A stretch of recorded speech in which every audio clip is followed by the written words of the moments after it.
This is another success story interview. In this one, I'm talking to Marty. So Marty has been around in a lot of the live streams, and if you have paid attention to the chat, you've probably seen Marty over there encouraging beginners to get started. And this is a really cool story because Marty is a student of Five Figure Niche Site, and he also coincidentally lives very close to where I used to work and live down in Georgia. So anyway, Marty has hit his initial goal from when he started the course, which is $500 a month. So he just hit that goal and he's continuing to grow and revise his goals. So we are chatting today. We're going to hear about some of the mistakes that he made, some of the issues with motivation and how to deal with that, and generally how he's been able to hit $500 a month with his Amazon affiliate site. So without further ado, let's get to the interview right now. Hey, what's up? I'm Doug Cunnington. I'm sitting with my friend Marty. How are you doing today? Really good, Doug, and I'm really flattered to be here. I really appreciate it. Awesome. Well, thank you. It's my pleasure to speak with you. You are a student from Five Figure Niche Site, so I'm happy to bring you out and show you off. So let's get to the results real quick right here. So can you share your recent earnings and traffic over the past couple months or so? Right. So when I checked this morning, in Amazon, I looked to my is given per 30 days. For the last month, 30 days was just about I think it's $530 in fees. I've still got more coming because it's not all paid yet. But the traffic it's getting closer, just under 7,000 visitors a month now. So it's like 6,800 or something right now. Cool. And how old's the site? So it's right at a year. So as of June, that made a year since I started a course. Yep. Awesome. Well, congratulations. I know to work on any project for a full year is it's a pretty long time. So it's an accomplishment all by itself. And I know in the last, really in the last 30 days, it's sort of been a milestone for you. So yeah. Can you tell us a little bit about that and what it means to you? Oh, yeah. And actually I even had the original Post-it note where I wrote down my goal that you suggested. My goal was pretty modest. I think I'd make $500 a month. And I didn't even expect for us to be talking about me having achieved that goal right now. I thought it would take even more time. But just this last week, I happened to log into my Amazon affiliate fees account, and lo and behold, I couldn't believe it. There it was. It actually exceeded $500, and it's just kind of hard to describe. It's like when you make your very first sale, but multiply that times 10. And I had to almost actually just stop for a minute because I didn't expect it, but it felt so warm inside, and it really just wow. It's just it's hard to describe, to be honest with you. It's just like a wonderful surprise that makes you just feel good for all the hard work you've put in and so forth. Excellent. Well, and you have put in a lot of hard work. We'll get into a lot of the details of the site and, well, not too many of the details, but your process of going through it. Before we get there, though, what's your background? What do you do for your day job, education, all that kind of stuff? Right. So actually, my day job, I'm an electrical engineer, and I live and work here in Georgia, United States. And actually, we've spoken before about I work where you used to work a long time ago. Yeah. Or in the same area, excuse me. My background is similar to that. Before I got out of Auburn University, I was doing electronics and other things like that. Periodically, while working at jobs before, just in general, I had seen other guys online who were living a good life, and they're able to travel. They're making money online. It just blew me away because I always had this strange feeling inside that the everyday routine, there should be more to life possible than that. And I can remember some very specific moments in which it just bothered me that I would have to do the same routine the rest of my life. Yeah. And that's why I was interested in this topic of affiliate marketing and how I found you. Do you remember when you first heard about niche sites or affiliate marketing or anything like that? I do remember. I don't remember the very first time. I do remember having been on those sites because I bought a pair of headphones one time. And I think that was one of my first introductions. And over the time, more websites I was on, it became obvious that I saw the disclaimer about being an affiliate site, an Amazon site. And then when I read more about it, that's how I found you, and I understood more about what it actually was. Gotcha. Hopefully that explains a little bit more. Yeah, so it sounds like couple few years or something like that. Yeah, exactly. Okay. And had you built other sites in the past, just in general, or? Yes, I did actually.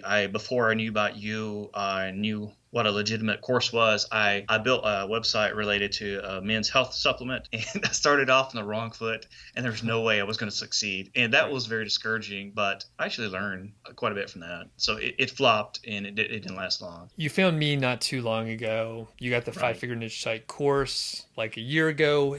Has there Yes. been any, or have there been other influences? Who are some other people that you follow and got value from? Oh, definitely. There's a guy who goes by the name of Kyle Trouble. He's not an Amazon affiliate marketer, but he's a really smart guy who's actually given me some helpful information about how I write my content and my links and just some general stuff, as well as I learned quite a bit from some of the SEO articles and videos and webinars from companies like SEMrush and Ahrefs, Stuart Walker, Niche Hacks, Human Proof Designs, especially them. They've had some great info, and I know you know them as well. People like that tend to share a lot of real actionable information that helps beginners. That's been a big influence on me too. Cool. And we'll link up all this stuff in the description. Okay. And I think that's key. You can sort of tell, like, after you see enough information, you could tell the people that are practicing and like they're practitioners of whatever craft they're talking about versus people that are just regurgitating. It's very easy to get into the habit of like regurgitating content from other sources, and if you're just if you're doing internet marketing, you're just getting started, sometimes you do have to like reference other case studies, but it becomes really clear when people just don't know what they're talking about. That's true.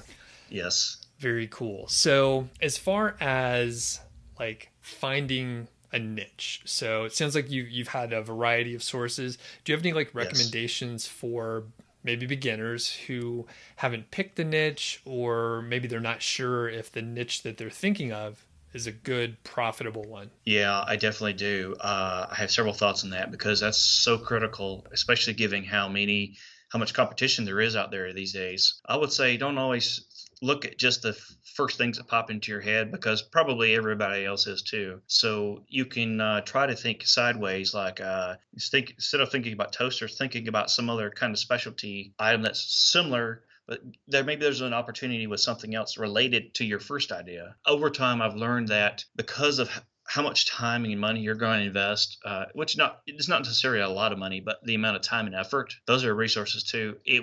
People would do well to buy in just an hour of time from you, for example, to get a second opinion before they really go all in. Hard to put a price on somebody else's experience and their perspective on how they say, hey, this is not a good idea, or yeah, you know what, I have a good feeling, all the things line up right, you should do this, because that can save people an enormous amount of grief and possibly even trying to climb a mountain they shouldn't climb, one way of putting it. And that's a really good point.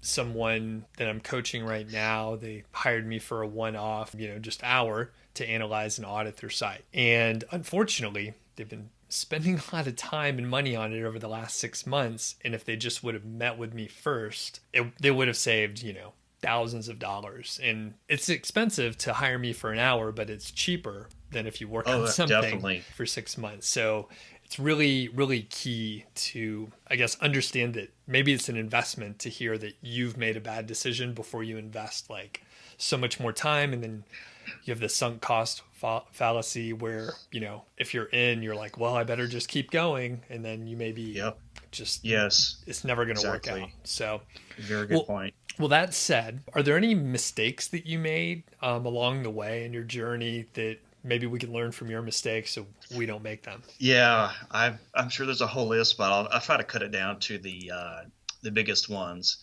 So I am guilty. When I started, I was like a lot of people. I got discouraged, and there were periods of time where I let the site sit and didn't keep putting in effort in building content and links. I was also at the same time I was guilty of what people call shiny object syndrome, where the next little thing that you might read about, hey, I think I'll try this, and I dipped my toes into other things. And that ended up actually hurting my progress for just a few months, like maybe roughly 2 months or so. And that's a terrible feeling. So I would say don't do any of that. stay focused, keep working on it, even when you're discouraged. Take a day if you're in a bad mood, and then come back the next day and get back on track and stay focused. Look at, when I started off, my content was weak, and that was a really bad idea. I wasn't really putting my heart into it, and so my content wasn't long enough. It also wasn't as good of a quality as I really could have done. So what that meant was, when I got my act together later, I had to go back and redo a bunch of it. If I had done it better job the first time, there would have been mistakes, but it would have started off stronger. When I started, I was kind of led to believe that I had to buy an Amazon specific theme, and while that it was going to make a big difference, and while they're nice and they have some pros, but it turned out that just starting with a simple platform that looked good and helped present my content in a good way and gave a good impression to people, I would have been better off with that than having to go back again later and fix everything up, revamp everything again. Gotcha. Yeah. And understand, especially the theme's a little tough, and actually I'm going back and revising that portion of the course, Marty, partially from feedback from you, but just in general, as I'm learning more about more themes. I'm not a theme person myself. Sure. And I think that's part of like why I maybe made a recommendation or two for a couple specific themes, because people really, like some of the functionality, but at the same time, it's like, if you could just get something that looks good enough and you could put your time in content, really focusing on the content. So, and just to quickly summarize, so you mentioned high quality content up front. And then additionally, probably the biggest thing is like, you're going to have some down days. Your motivation is going to waver. You're going to think, unfortunately, you're going to think, why are these other people doing better? I should be able to do that, right? But you can only compare yourself to like you a week ago versus like anyone else. So, absolutely agree. I've heard that said before, and it's true. We're guilty sometimes of being our own worst critics.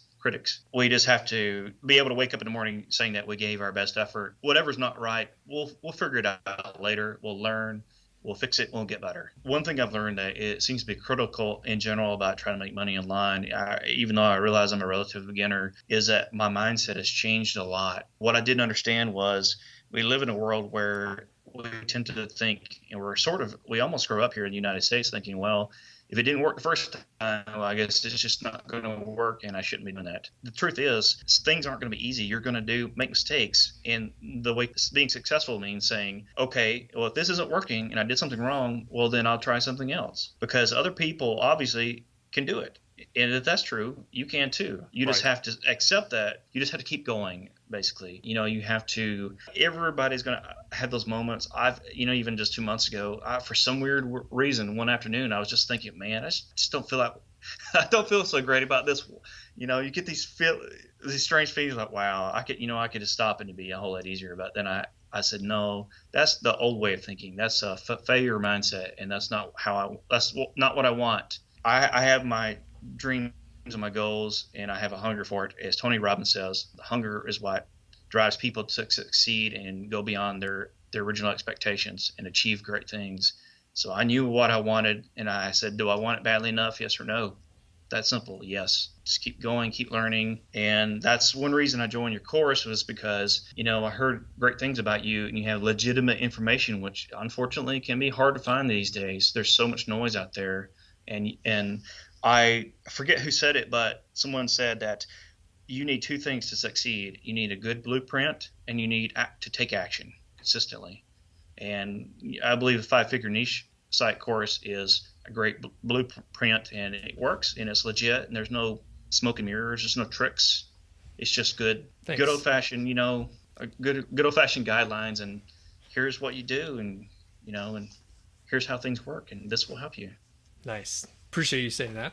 And let's get into some more tactical stuff. People really enjoy that. So we'll hit a few areas, keyword research and just reviewing keywords. Do you have any specific tips to give, or any insights that you learned over the past, year or so? I've changed the tools I use, but that's not necessarily always a critical thing. The biggest thing is I have several small ideas. So for example, if I'm out and about, I might be either in a restaurant or a store, and I might see an object that's somewhat related to my niche, and I'll write it down and I'll keep it in the back of my mind. And later I'll put it in my keyword tool and start seeing what pops out. Also, I've gotten more and more thorough about evaluating keywords.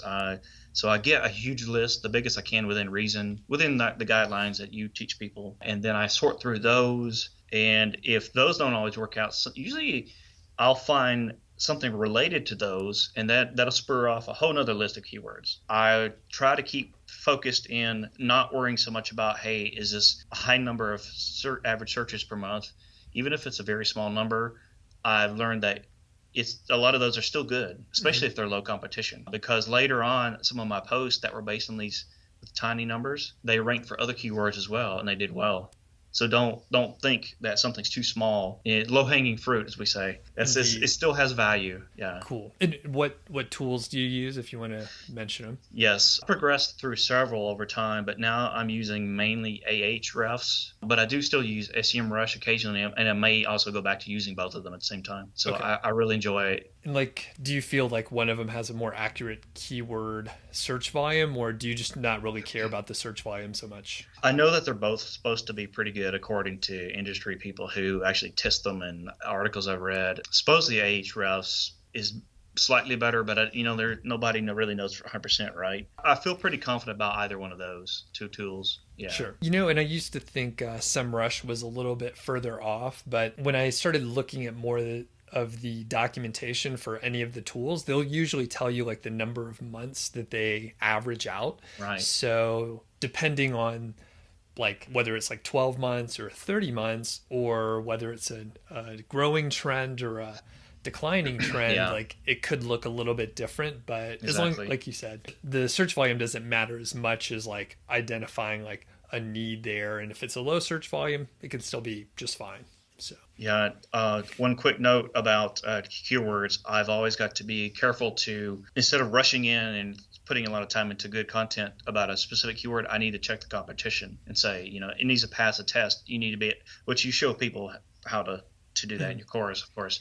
That's very important, because when you're starting off and you're a beginner, it's very discouraging if you never rank well for something. If you fail to check it, right? That's part of it. You got to look at the big picture. Correct, for sure. Now, moving on to content. Okay. You said that you realized your content wasn't as good as you can do. So yes. Do you have any tips on content or improving or anything like that? Yeah, absolutely. I do. Because I've gotten a lot of comments about mine, and I'm really happy to say that people, both readers and people who I know that know my sites, they like it. At this point, I'll say my first mistake was when I felt like I couldn't write long enough content in the beginning, I went about it the wrong way. So what I figured out was, instead of just saying this is the best product and some details, I'll add value by putting in more about how that kind of product works, pros and cons of it, a lot of helpful information, because not everybody knows this stuff when they find your site and your post. It is legitimate. It's not just I'm not putting in some fluff, putting in something that actually contributes. And then I go on to did the pros and cons of my buyer keyword, the product information, and what have you. There are some really good free resources. What I like to do now was I've learned that in some cases infographics can help contribute to really good content as well.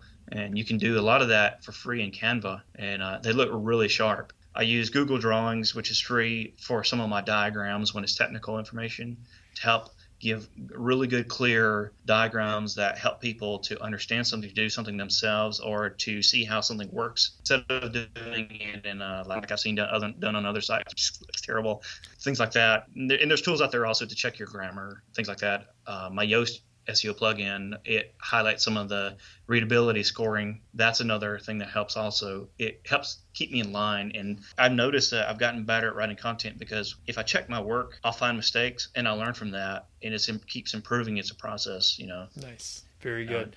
And then you mentioned infographics in there. So do you create an infographic for every piece of content, or how do you decide? Not every piece. I try to do it where I feel like it's going to benefit it. For example, of course, I have buyer keyword posts and info posts as well. Info posts, a lot of times I do use those if it's something where I can add some facts, explain how some quick tips and things. Some is a way of summarizing it, presenting it, and it looks very professional. If it's a product where it's a buyer post, people might want to know more about it and see some quick facts. I'll use one there if I think it's relevant and helpful. And as far as the link building, have you done much link building for your site? Can you take us through your process Yeah, and stuff? I have done. I did quite a bit of commenting. What I would do was I would, following the steps in the course, I would make my big master spreadsheet and I would go through all the websites that we were able to generate, and I go through each one, and where I could, I would leave a comment. I used to get up in the morning early before work and do say 10 or 12 every day and go through that. That built up a lot, and then also I've done a few real guest posts, but most I have bought some, but you have to be very careful with that kind of stuff. I did only that to try to make the best use of my time, because I was also trying to make more content because I write it myself. It's hard to juggle two things sometimes for me because I have a full-time job. I bought some, I did some the natural way, and then the blog commenting. About how many links would you say you have as far as the like the do follow guest post, not the blog comments? Okay. Yeah, the do follow I think are 15 to I think it's 15 to 20. Great. Probably. Okay. Yeah. Okay, so pretty much like prescribed as in the course. So Yes. Cool. Very good. Right. Exactly. All right, and do you have any other like just sort of overall tips for people that are like, hey, I want to do what Marty's done here, just in a general sense, to follow in your footsteps? Yeah, I really do. I think one of the first things that I would tell people is you need to look at it from the perspective that it's not going to happen in just a few weeks. It's a progressive thing, and it starts off very slowly, and you really need to start off the right way. Put in the real effort, and you have to be consistent. Every week you need to be doing something, and you need to understand that you just need to keep working on it and stay strong and get to the first point where you start getting traffic. And then once you do and you get that first sale, it's very rewarding, and it'll build upon itself over time. You keep seeing it rise. You just understand you need to be patient. Very good. And I think the further you go along, the more you realize you don't know anything, even though you're like accumulating knowledge. So like, I bet right now, Marty, you're like, oh man, I know so much more like real experience than last year. And now you're thinking, well, there's so much more I don't know that I didn't even know was there, right? Absolutely. And that, to add to my previous comment, you've got to be proactive and go learn stuff. You can't just sit in a chair and expect the information to fall into your lap. If you really want to get better and keep improving, you really need to go out there and use the resources that are free and they're out there sitting there. And yeah, what you just said is very true. The more you learn you don't know, and that there's even more to learn. But you'll grow as a person, and you'll even look back and say, wow, I used to do things so differently, and I feel so much more confident now, and I can go back and improve my mistakes and get even more efficient and do things, keep heading towards even bigger milestones, Yep. And just another thing to add in there with the learning is like, I've been doing this for about 5 years, so kind of a long time, but also not that long. Okay. I'm constantly trying to learn. And Marty, I haven't mentioned it to you, but like when I'm in our Facebook group, right? I'm like looking for information. Like everyone in the course is like someone I could learn from, because you all have different experiences and different sources where you're getting information. So I'm constantly trying to learn still, because I know that I don't know everything. And as soon as I think that I don't need to learn anything, that's when I'm in trouble. So it's very interesting. Just once you get some level of knowledge, you're like, well, I need to learn a lot more. So very interesting. So the success of the site, it sounds like it's on an upward trajectory. Like, what's the impact on your life? Anything like specific and concrete? I was already motivated, very driven to succeed. My dream is to be free one day and work for myself. That's my ultimate dream. Freedom. But when this happened and I hit that goal, that milestone, it's like something is saying, this is not just possible, but you're definitely going to do it as long as you just keep going. It's like an affirmation. It's an affirmation and a reward at the same time. As a person, you feel like, it's kind of hard to describe it. As a person, it feels like you've got more wind behind you. It's going to be a little bit easier now. And I've even been told after you get to this point, it's going to be easier.